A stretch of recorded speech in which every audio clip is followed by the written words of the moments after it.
The gunshot echoed through the marble hallway like a crack in the universe. Naomi pressed her back against the cold wall, her silk nightgown stained crimson, though none of the blood was hers. Not yet. Her husband's body moved like liquid shadow ahead of her, the gun in his hand an extension of his arm, firing twice more into the darkness.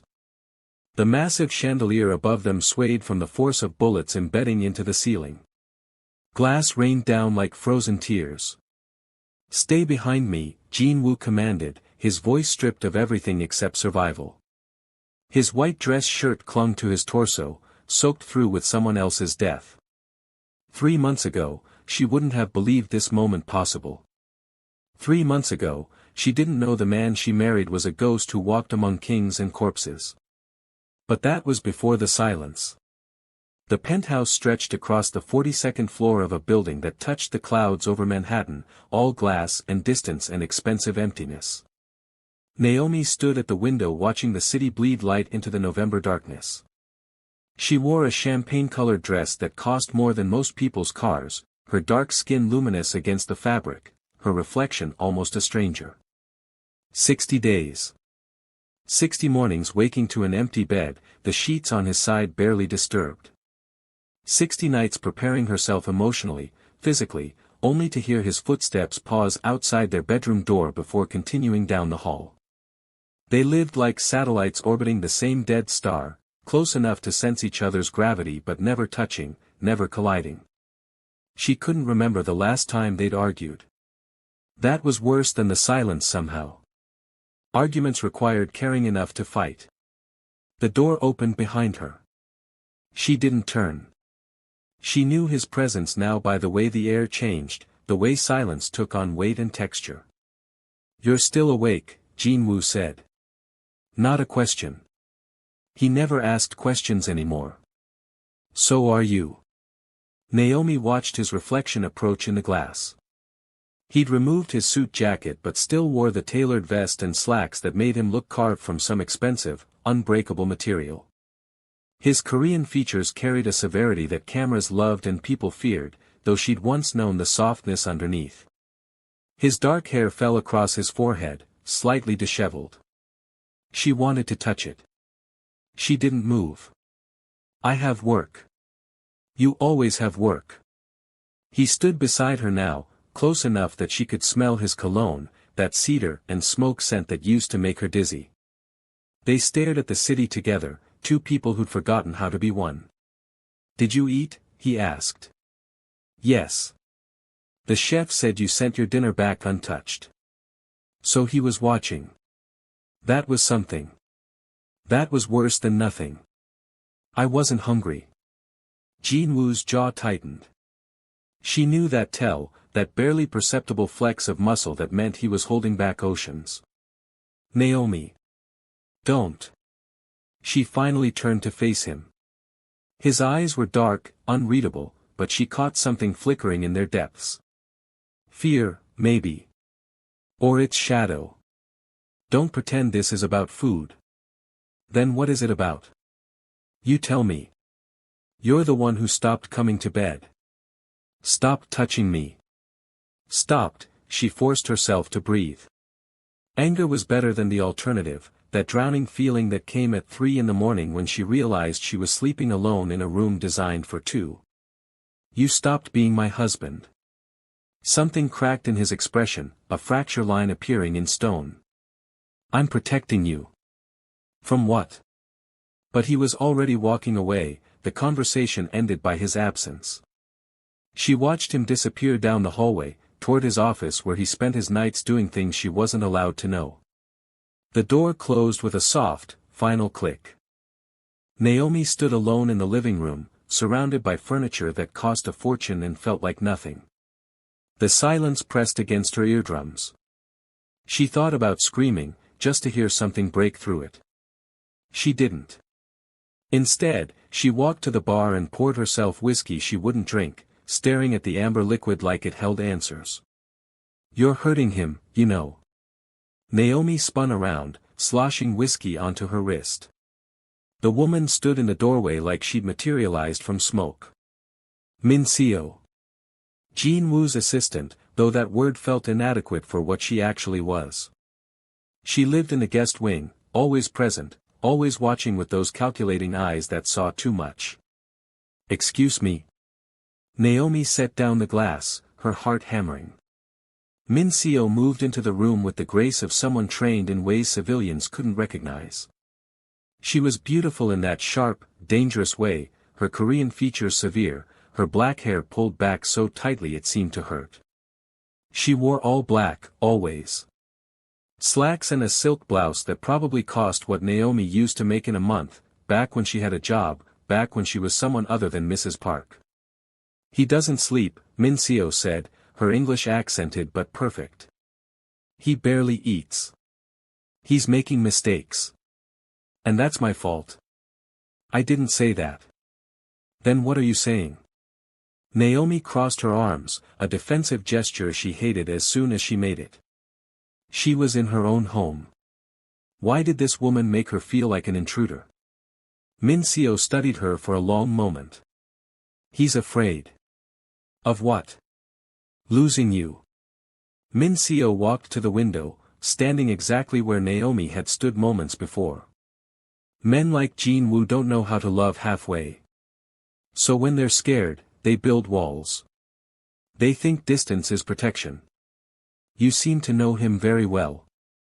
I've worked for him for 7 years. I know what he shows me. Min Seo turned, and something in her expression softened, just slightly. You know what he hides. The conversation felt like walking through a minefield. Every word carried multiple meanings, every pause heavy with things unsaid. Why are you telling me this? Because you're thinking about leaving. Naomi's breath caught. She hadn't said it aloud, hadn't even fully admitted it to herself. But yes, in the darkest hours, she'd thought about it. Imagine packing a bag, walking out, reclaiming the woman she'd been before Jin-Woo Park had walked into her life and rewritten her entire story. I see the way you look at the door, Min Seo continued. Like you're calculating escape routes. Don't. She moved closer, and Naomi caught the faint scent of jasmine and something else, something metallic. Whatever you're thinking, whatever you're planning, don't. Not now. It's not safe. What are you talking about? But Min Seo was already walking away, dissolving back into the shadows that seemed to follow her everywhere. Good night, Mrs. Park. Naomi stood alone again, her pulse racing, questions multiplying like cells. She looked toward the hallway where Jin-Woo's office door remained closed, light spilling from underneath. She thought about knocking, demanding answers, forcing him to look at her and explain why their marriage had become a beautiful cage.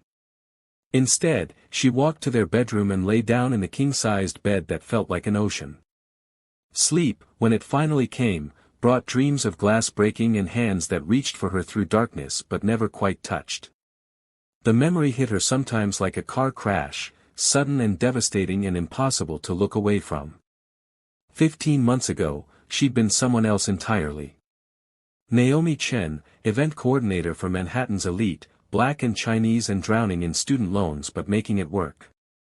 She'd worn clothes from Zara and took the subway and split rent on a studio in Brooklyn with her best friend Maya. She'd been happy, or close enough that the difference didn't matter. The Wellington Estate Charity Gala changed everything. She'd been managing the event, clipboard in hand, headset on, ensuring that millionaires got their champagne at the correct temperature. The ballroom glittered with wealth and power, women in gowns that cost more than her car, men in tuxedos that whispered Italian and bespoke. She'd been adjusting a centerpiece, obsessing over details no one but her would notice, when she felt someone watching. That prickling awareness that crawled up the spine. He stood near the bar, surrounded by men in expensive suits but somehow apart from them.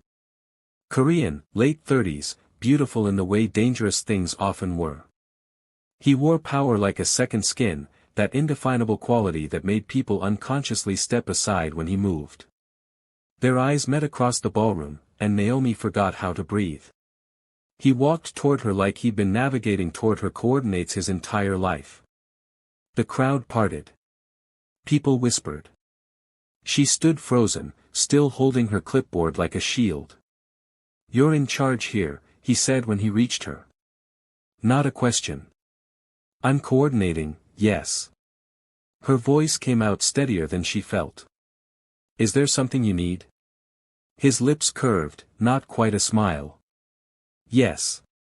The word hung between them, charged with meanings she didn't want to examine.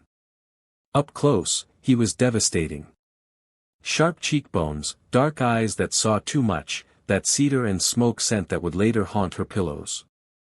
"Your name," he clarified.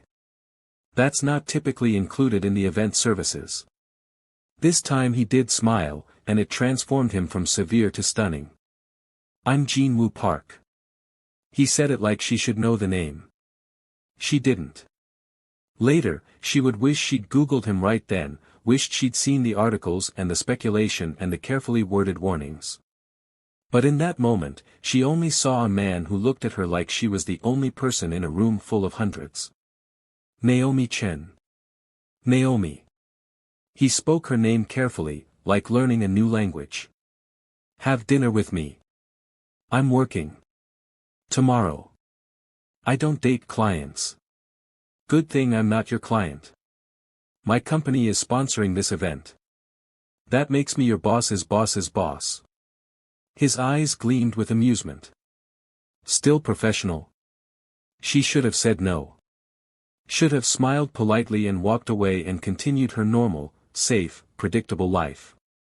Instead, she heard herself say, "What time?" He'd picked her up in a car that cost more than she'd earned in her entire life, taken her to a restaurant where they didn't have menus, where the chef prepared whatever he decided you needed. They talked for 4 hours, conversation flowing like they'd known each other in some previous existence and were just remembering. "Tell me something true," he'd said over dessert, his eyes locked on hers. "True how?" "Something you wouldn't normally tell someone on a first date." Naomi had considered lying, keeping herself safe behind appropriate boundaries. Instead, she'd answered honestly. "I'm tired of being careful. I've spent my whole life doing the right thing, the responsible thing. Sometimes I want to just," she gestured helplessly. "Jump." Jin-Woo had reached across the table and taken her hand. His touch sent electricity racing up her arm. So jump. She had.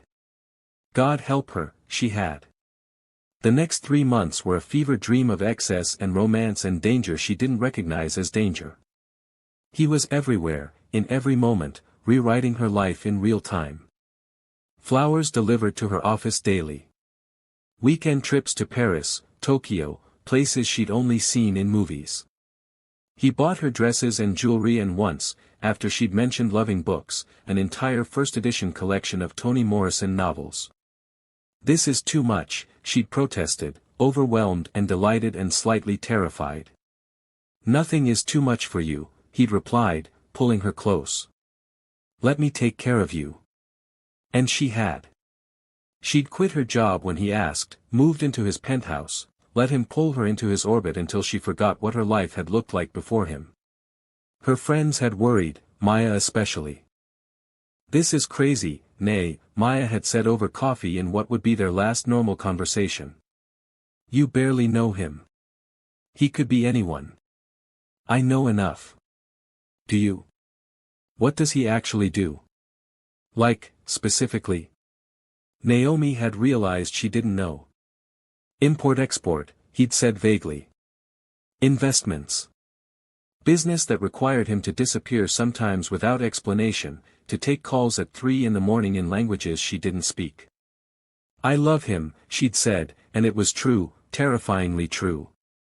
"That's what scares me." They'd married 4 months after meeting, a small ceremony at City Hall because Jin-Woo had said he couldn't wait, that every day without her as his wife felt like wasting time. She'd worn a white dress from a boutique in Soho and flowers in her natural hair, and when he'd kissed her, she'd thought, "This is it, this is the rest of my life, this is where my story starts." The honeymoon in Santorini had been perfect. They'd made love on a terrace overlooking the ocean, his body above hers, the Greek sun setting fire to the sky. "I'll never let anything hurt you," he'd promised, his forehead pressed to hers. "You're mine now. I protect what's mine." She'd believed him. The first crack appeared 3 months into their marriage. She'd woken at 2 in the morning to find his side of the bed empty. Following the sound of his voice, she'd found him in his office, speaking rapid Korean into his phone, his face transformed into something cold and terrible. He'd seen her in the doorway and switched immediately, the warmth returning like flipping a switch. "Go back to bed, baby," he'd said softly. "I'll be there soon." But he hadn't been. And increasingly, he wasn't. Now, lying in their bed alone 60 days into silence, Naomi wondered when the story had changed. When had protection become distance? When had love become this beautiful, terrible cage? She touched the empty pillow beside her and tried to remember what it felt like to be held. The breaking point came on a Tuesday. Naomi spent the day preparing. She'd made a decision sometime between waking and noon, a choice that felt like jumping off a cliff without knowing if there was water below. She was going to fight for her marriage. She was going to force Jin-Woo to see her, to remember them, to break through whatever wall he'd built between their bodies. She made dinner herself, sending the chef away.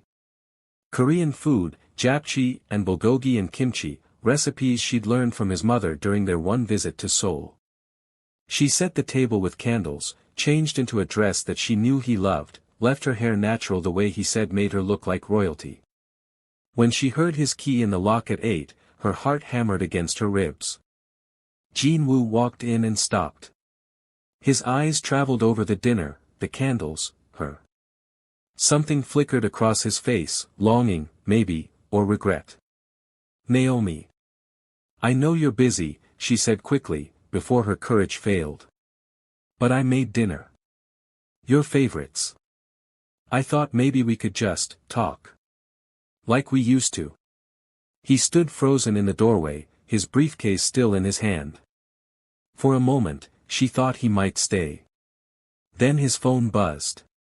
He glanced at it, and his expression shuddered. "I can't.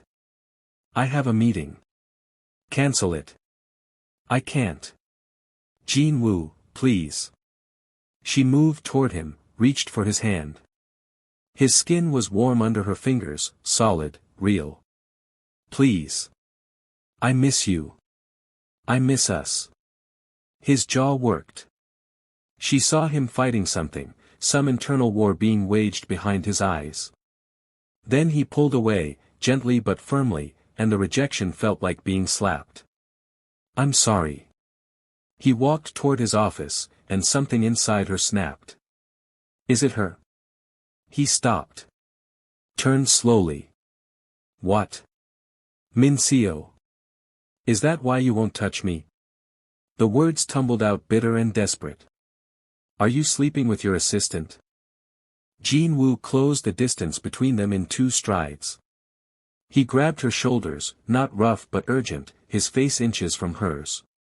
"No. God, no. How could you think?" He stopped himself, breathing hard. "There's no one else.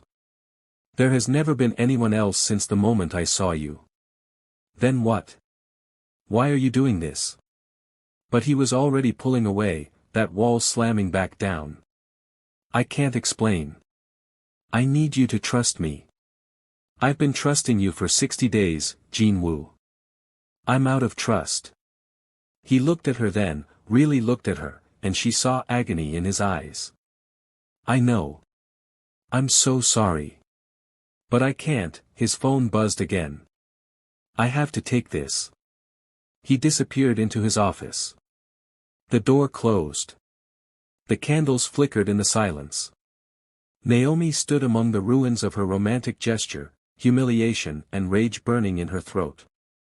She grabbed her phone, needing to talk to someone, anyone. She pulled up Maya's contact, then stopped. What would she say? That her husband wouldn't touch her. That she lived in a penthouse but felt like a prisoner. That she'd given up everything for a man who now treated her like expensive furniture. She set the phone down and walked to the bar. This time she actually drank the whiskey, letting it burn away some of the hurt. That's when she noticed Jin-Woo's briefcase, abandoned by the door in his hurry to get away from her.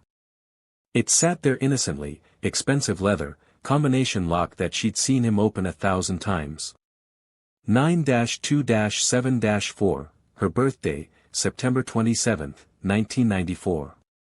She shouldn't. She knew she shouldn't. But her feet moved anyway, carrying her across the marble floor. Her fingers spun the combination. The briefcase opened with a soft click that sounded like thunder in the quiet.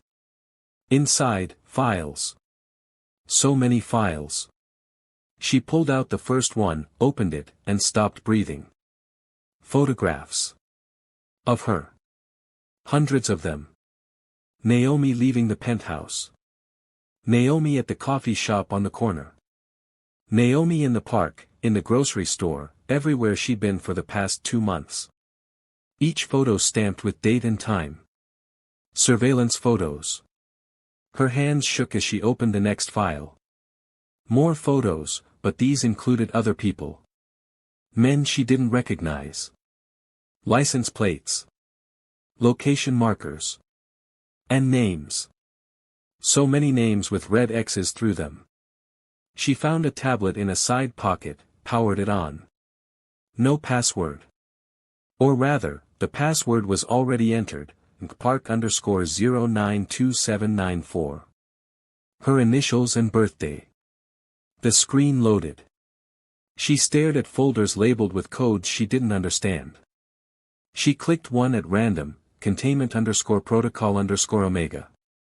Inside, video feeds. Live video feeds.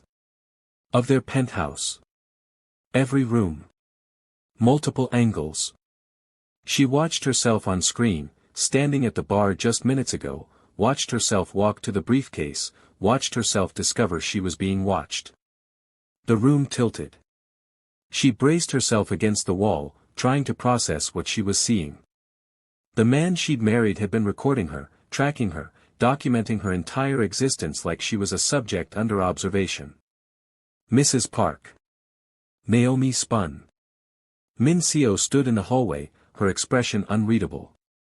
How long had she been there? You should put that away, Min Seo said softly. What the hell is this? Naomi held up the tablet, her voice shaking. What is he doing? Protecting you. This isn't protection, this is, she couldn't finish. Didn't have words big enough for the violation she felt. Min Seo moved closer, her movements careful, like approaching a spooked animal. There are things you don't know.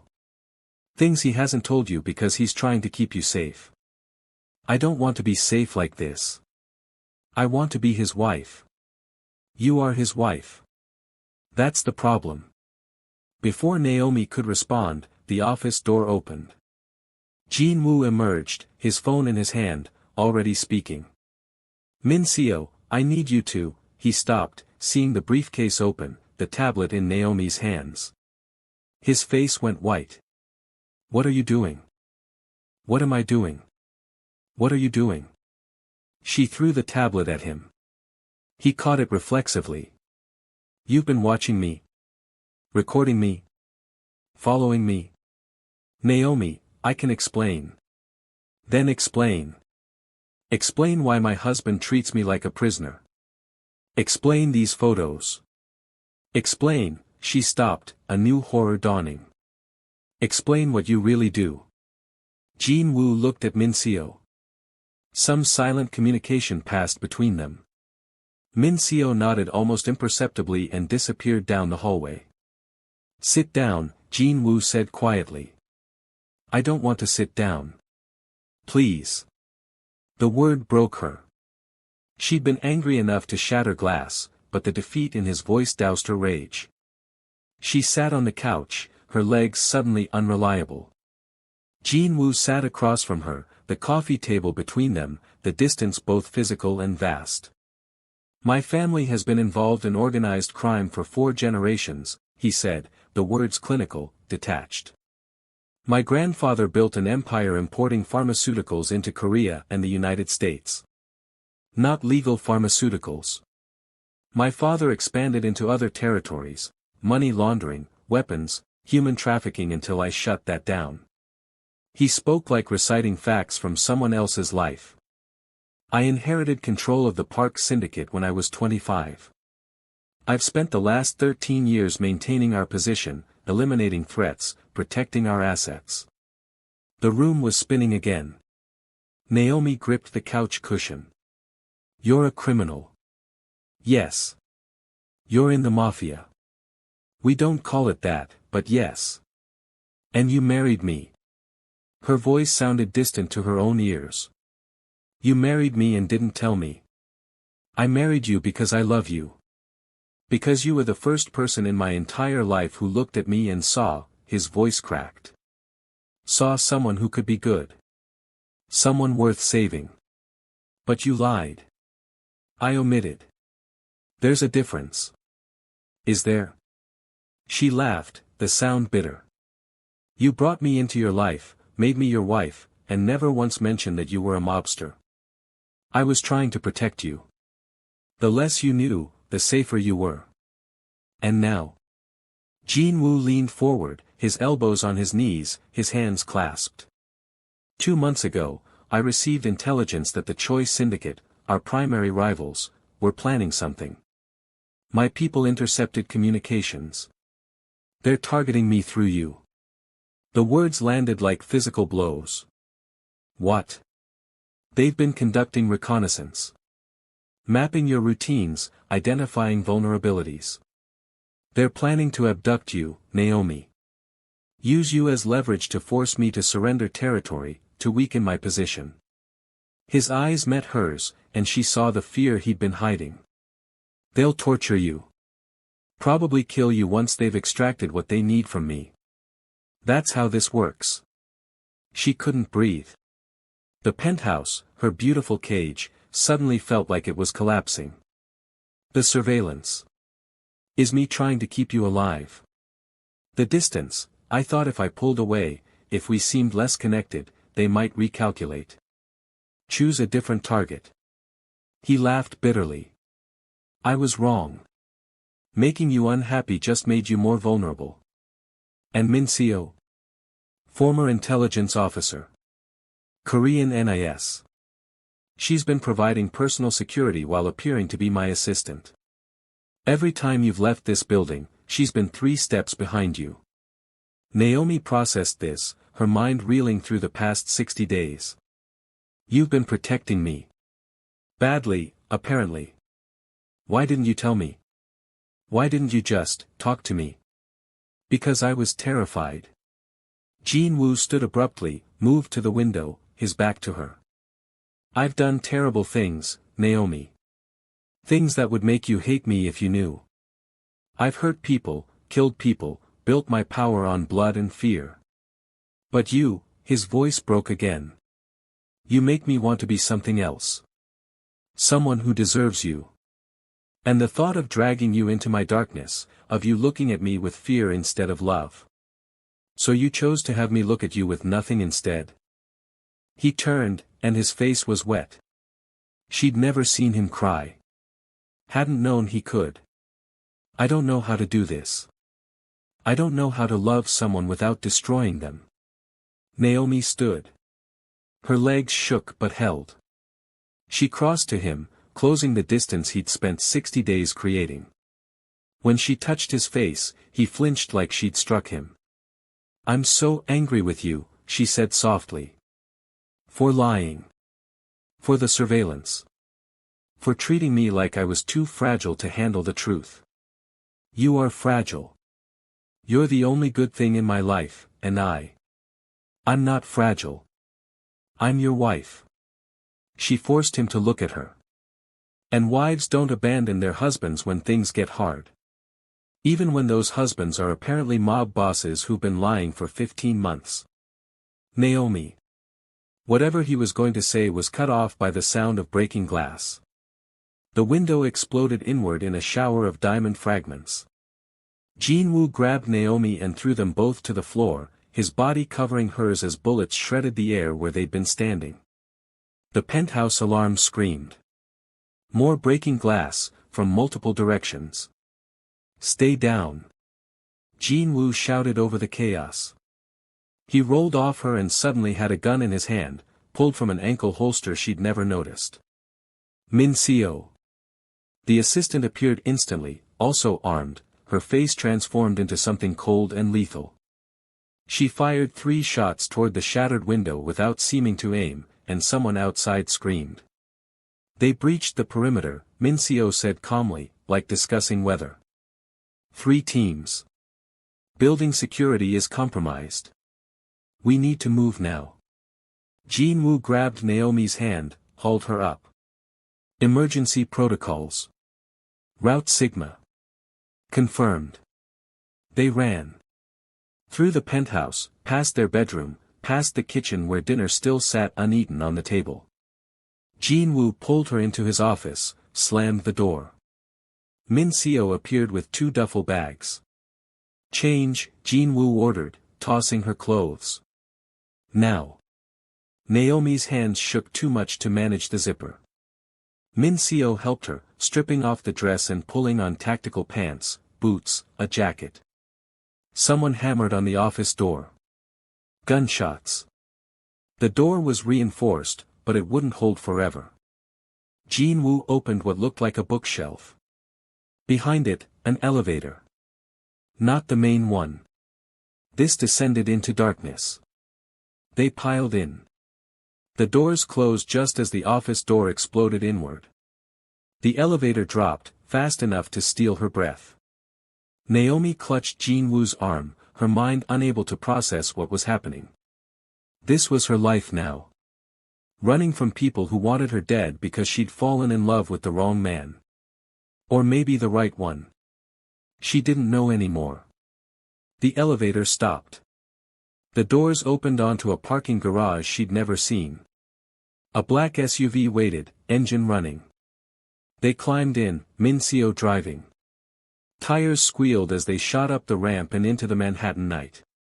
Where are we going? Naomi managed. Safe house, Jin-Woo said.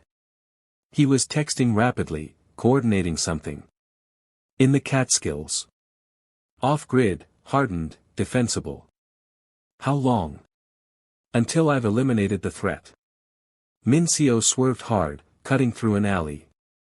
Behind them, headlights appeared. 2 vehicles, accelerating. Contact, Min-seo said. Lose them. What followed was the longest 10 minutes of Naomi's life. Min-seo drove like physics were optional, taking turns that shouldn't exist, running lights, weaving through traffic like threading a needle at 90 miles an hour. The pursuing vehicles matched them move for move. They're professionals, Min-seo noted, almost admiringly. Then show them we're better. The SUV accelerated, shot down a street the wrong way, slid sideways into another alley. Jin-Woo kept his arm around Naomi, keeping her steady as they were thrown around the interior. One of the pursuing vehicles tried to follow and clipped a delivery truck, spinning out. The second kept coming. Hold on, Min-seo warned. She slammed the brakes. The SUV stopped with a violence that triggered the airbags. Through the windshield, Naomi saw the pursuing vehicle unable to stop in time. It T-boned a parked car at full speed. The impact was catastrophic. Out, Jin-Woo commanded. They abandoned the SUV, ran on foot. Jin-Woo pulled Naomi through a doorway, into a restaurant. They walked through the kitchen, ignoring the staff's protests, out a back door into another alley where another car waited. Someone had known they'd need it.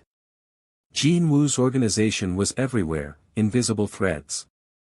This time, no one followed. They drove for 2 hours. Naomi watched the city disappear in the rearview mirror, replaced by dark roads and darker trees. Jin-Woo held her hand the entire time, his grip almost painful. She didn't pull away. The safe house was a modern glass and steel structure built into a mountainside, surrounded by forest. Solar panels on the roof. Security cameras she could spot and probably dozens she couldn't. It looked like an architect's wet dream and a fortress had a baby. Inside, minimalist furniture, floor-to-ceiling windows facing the woods, a kitchen stocked like someone lived there. Which someone probably did. How many safe houses did Jin-Woo have? Min-seo swept through, checking perimeters, activating security systems. Secure, she announced. I'll take first watch. She disappeared into another room, leaving them alone. The silence was different now.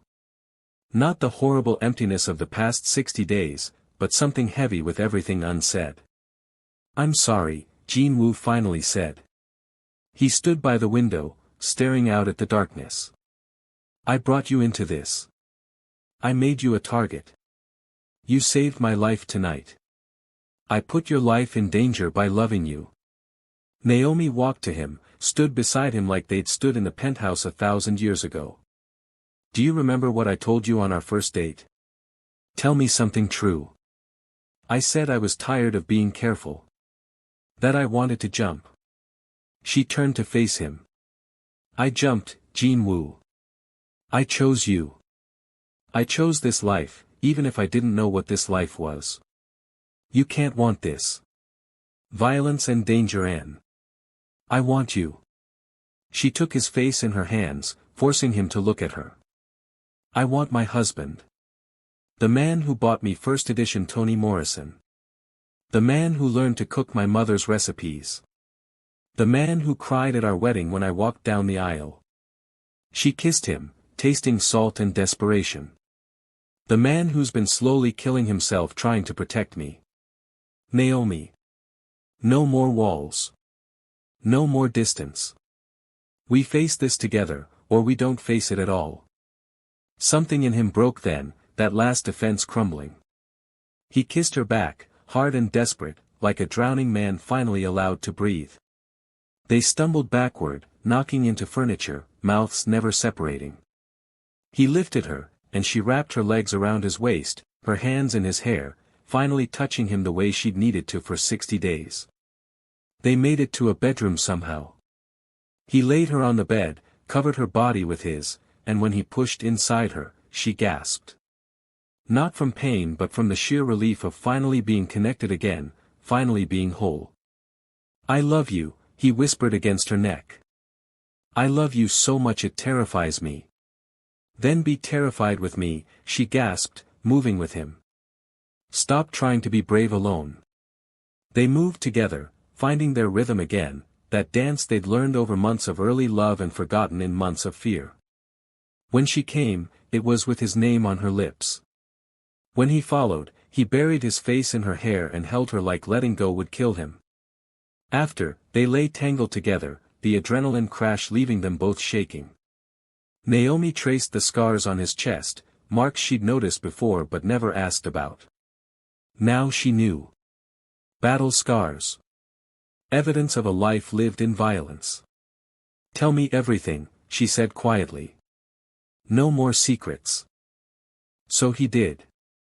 He told her about growing up in Seoul, watching his father run an empire built on fear. About the first time he'd killed someone, at 17, to protect his mother. About inheriting control and trying to make the organization less monstrous, eliminating the worst practices while maintaining power. About the enemies he'd made, the lives he'd taken, the weight of being a king in a kingdom made of bones. She listened without judgment, her hand over his heart, feeling it beat.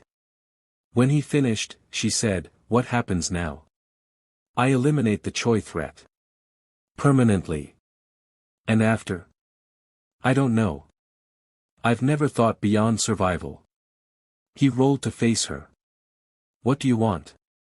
"I want a life with you. A real one. Not 60 days of silence and fear." She touched his face. "Can we have that?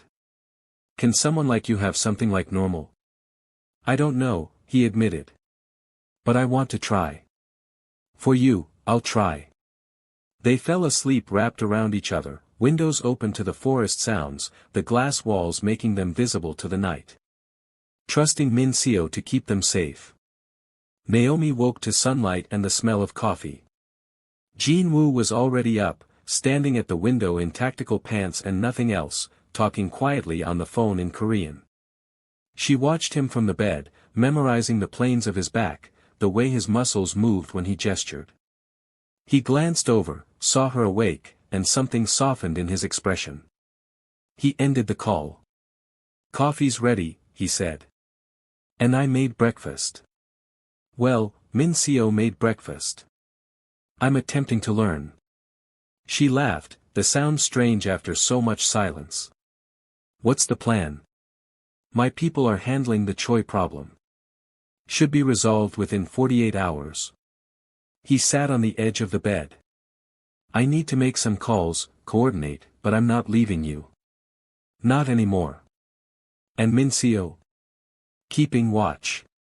She doesn't sleep much." As if summoned, there was a knock on the door. Min Seo entered, her expression neutral. "Situation update. Choi's syndicate has retreated to their stronghold in Queens. Your teams have them contained. They're requesting negotiation." "No negotiation," Jin-Woo said flatly. "Send the message. They touched my wife. There's no coming back from that." Min Seo nodded and left. Naomi shivered despite the warm room. This was her life now. Casual discussions of warfare over breakfast. "Are you okay?" Jin-Woo asked, reading her expression. "I don't know. Ask me again in a few days." She got up, wrapped herself in his shirt from last night. "This is insane. My life is insane. You can still walk away. I'll make sure you're protected, set up with a new identity, enough money to." "Stop." She cut him off. "I'm not leaving. I'm just adjusting. Learning who you really are. Who we really are. Who are we?" She thought about that. A black woman from Brooklyn and a Korean mobster. An event coordinator who'd married into organized crime. A love story built on lies that somehow survived the truth. "We're survivors," she said finally. "We're two people who chose each other and are choosing each other again, every day, even when it's hard. Even when it's this." He crossed to her, pulled her close. "I don't deserve you." "Probably not. But you're stuck with me anyway." They spent the day in the safe house, a strange domesticity settling over them. Jin-Woo worked from a laptop, coordinating his empire's response to the Choi attack. Naomi explored the house, finding rooms she didn't expect, a library, a greenhouse, a shooting range in the basement. Min Seo gave her a brief weapons lesson, teaching her how to hold a gun, how to aim, how to kill if necessary. "I'm not going to shoot anyone," Naomi protested. "Probably not," Min Seo agreed. "But your husband has many enemies. Better to know and not need it than need it and not know." The woman was terrifying and competent and strangely kind. Over dinner, which Min Seo prepared with the efficiency of someone trained by military chefs, Naomi asked the question that had been bothering her. "Why do you do this? Work for Jin-Woo?" Min Seo considered the question. "He saved my life once. I was freelancing, took a contract that went sideways. Would have died in a soul alley if he hadn't intervened. He offered me a job, no questions about my past, and a purpose. I've been with him ever since. Do you ever want something else?" "Like what?" "I don't know. Something normal." Min Seo smiled, a rare expression that transformed her face. "Normal is overrated. Besides, I'm good at this. Not many people can say they're good at what they do." That night, lying in bed with Jin-Woo, Naomi said, "I think I'm starting to understand." "Understand what?" "Why you do this. The power, the organization. It's not about money or violence.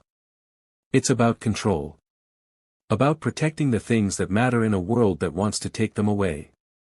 She propped herself up on one elbow. "Am I right?" "Partially. It's also what I was born into. What I know." He touched her face. "But you're right that it's about protection. My father taught me that if you're not the predator, you're prey. There's no middle ground in this world. Maybe we can find one. Together. Maybe. They made love again, slower this time, learning each other in new ways. When she rode him, watching his face tighten with pleasure, she felt powerful in a way she'd never experienced.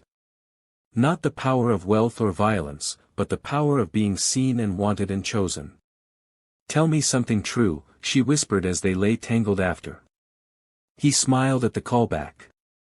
"I was planning to retire. Before the Choi situation. I was going to hand control to my cousin, move us somewhere quiet. Maybe Greece. Let you have the normal life I stole from you." He brushed hair from her face.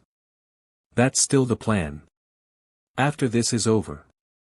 If you want it. I want you. Everything else we can figure out." The attack came at 3 in the morning. The security system blared, yanking them from sleep. Jin-Woo was moving before Naomi fully woke, gun in hand, pulling on pants. "Stay here," he ordered. But Naomi was already up, grabbing the weapon Min Seo had given her, muscle memory from yesterday's lesson. She wouldn't stay behind, wouldn't be the helpless wife waiting to be saved. They were in this together. The hallway was dark except for emergency lights. Min Seo appeared, fully dressed and armed. 6 hostiles. They breached the outer perimeter. Professional team. "The Choi family doesn't have these resources," Jin-Woo said. "Someone else is backing them." "Figure it out later," Naomi said. "What do we do now?" Jin-Woo looked at her, seemed about to argue, then nodded. "Stick together. Min Seo, you take point. I'll cover rear. Naomi, stay between us. If I say run, you run. Understood?" "Understood." They moved through the house like a 3-person unit. The glass walls that had seemed beautiful now felt like a death trap, making them visible. Someone shot out the lights, plunging sections into darkness. Min Seo returned fire, her shots precise, economical. A body dropped outside. 5 left, she said calmly. They made it to the panic room, a reinforced section of the house designed for exactly this scenario. But as Jin-Woo entered the code, the door didn't open. Someone had hacked the system. "Plan B," Min Seo said. "What's Plan B?" Naomi asked. "We fight."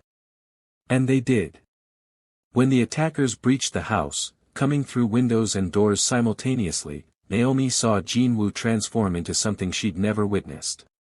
He moved with lethal grace, every shot finding its target, every movement efficient.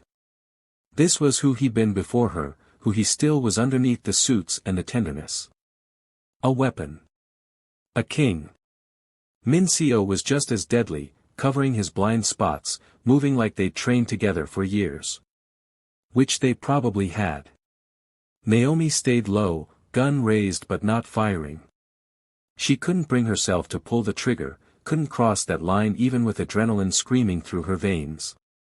But she stayed present, stayed aware, calling out positions when she saw movement. 2 o'clock, behind the couch. Jin-Woo swung and fired. The attacker dropped. It was over in minutes that felt like hours. 6 bodies on the floor, blood on the glass walls, the beautiful safe house destroyed. Jin-Woo and Min Seo systematically checked each attacker, ensuring they were dead.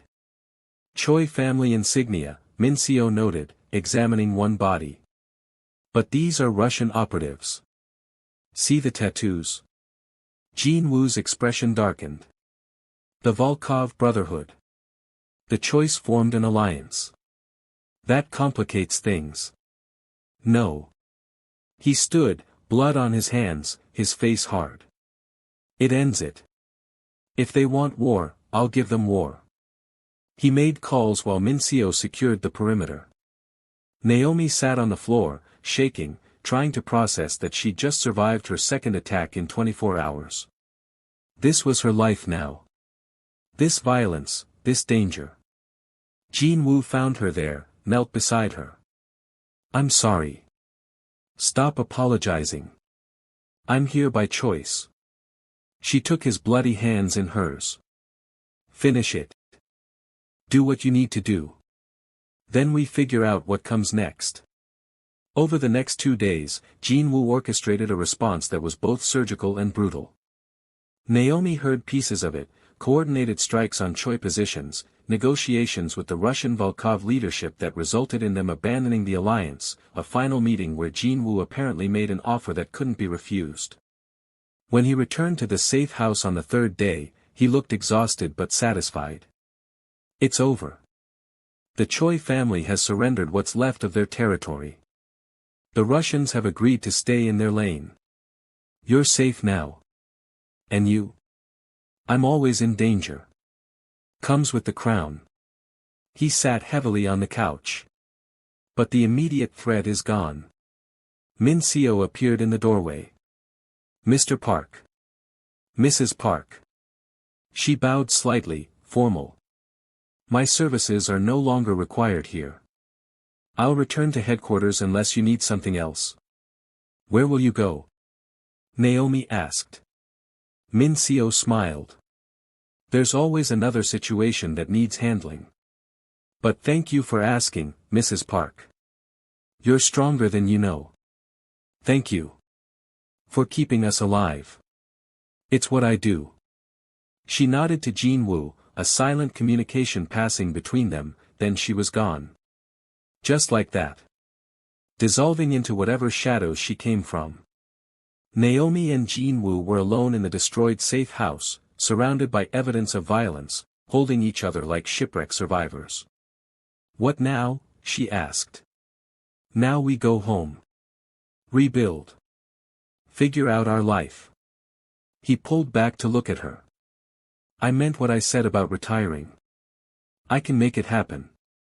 Hand off control, disappear, give you the quiet life you should have had. And what if I don't want quiet? What if I want this? Want you, all of you, including the parts that are dangerous and scary. Why would you want that? Because it's real. Because for the first time in 60 days, I feel like I know who you are. Who we are together. She touched his face. I didn't marry you for safety, Jin-Woo. I married you because you made me feel alive. Even now, even with all this, I'm more alive than I've ever been. You're insane. Probably. But I'm your kind of insane. He laughed, the sound rusty but genuine. We're going to have a very interesting life. Promise? Promise. They left the safe house the next morning, drove back to Manhattan together. The penthouse had been cleaned and repaired, all evidence of the attack erased like it never happened. But something fundamental had changed. Jin-Woo didn't disappear into his office. He stayed in their bedroom, in their bed, his arms around her. I'm going to try, he said in the darkness. To be better. To let you in. To stop treating you like something that'll break. And I'll try to be patient. To understand this world you live in. To be strong enough to stand beside you instead of behind you. Deal. The next morning, Naomi woke to Jin-Woo's side of the bed still warm, still occupied. He was awake, watching her with an expression she couldn't quite name. What? She asked. Just memorizing this. In case I wake up and it's all a dream. It's not a dream. It's our life. Messy and dangerous and real. He pulled her close, and they lay there as sunlight filled the room, painting everything gold. Outside, the city moved and breathed, full of people living normal lives. Inside, they built something new from the ruins of 60 days of silence. It wouldn't be easy. His world was violent, unpredictable, full of threats she was only beginning to understand. But they'd face it together. No more walls. No more distance. Just two people who'd chosen each other in the wreckage and kept choosing each other, every single day. If you've made it this far, you're part of something special. Drop a comment below telling me what you thought of Jin-Woo and Naomi's story, and hit that subscribe button so you don't miss what happens next. Because in this world of power, protection, and dangerous love, nothing stays quiet for long. 2 weeks later, a package arrived at the penthouse. No return address. Inside, a single photograph of Min Seo, standing in an airport terminal, looking directly at the camera. On the back, written in her precise handwriting, the Volkov Brotherhood is asking questions. Stay alert. M. Jin-Woo showed Naomi the photo. She studied it, then set it down calmly. So it's not over. It's never over. Not in this life. Then we handle it. Together. He kissed her, deep and long and full of promise. Together. Outside their glass walls, the city glittered with a million lights, beautiful and treacherous and alive. And somewhere in that vastness, new threats were already forming, new dangers waiting to test them. But for now, in this moment, they had each other. They had truth. They had love that had survived silence and violence and revelation. And sometimes, that was enough. Sometimes, that was everything. The champagne dress still hung in Naomi's closet, a reminder of the woman she'd been 60 days ago. She looked at it sometimes, touching the expensive fabric, remembering the hurt and confusion and loneliness. But she never wore it again. That woman was gone. In her place stood someone harder, sharper, someone who knew how to hold a gun and survive an attack and love a dangerous man without losing herself. Jin-Woo found her one evening, staring at the dress. Do you regret it? Marrying me? She thought about the question seriously, giving it the weight it deserved. I regret the lies. The 60 days. The fear. She turned to face him. But I don't regret you. I don't regret us. I don't regret choosing to stay. Even though staying means danger. Especially because of that. Safety is an illusion, Jin-Woo. At least with you, I know what I'm fighting for. He pulled her close, his forehead against hers. I love you. I'll spend the rest of my life trying to deserve you. You already do. You just have to believe it. They stood there in their closet, surrounded by expensive things that meant nothing, holding each other like they'd discovered something precious in the ruins. The penthouse stretched around them, no longer a cage but a fortress. Their fortress. And beyond the glass, the city breathed and moved, full of danger and possibility and life. They'd face it together. No more silence. No more walls. Just love, fierce and real and tested by fire. And that, Naomi thought as she kissed her husband, was worth everything. Hit that like button if this story grabbed you. Comment below, did you see the twist coming? And subscribe because trust me, in this world of mafia romance and dangerous love, there's always another story waiting to be told. The end was just the beginning.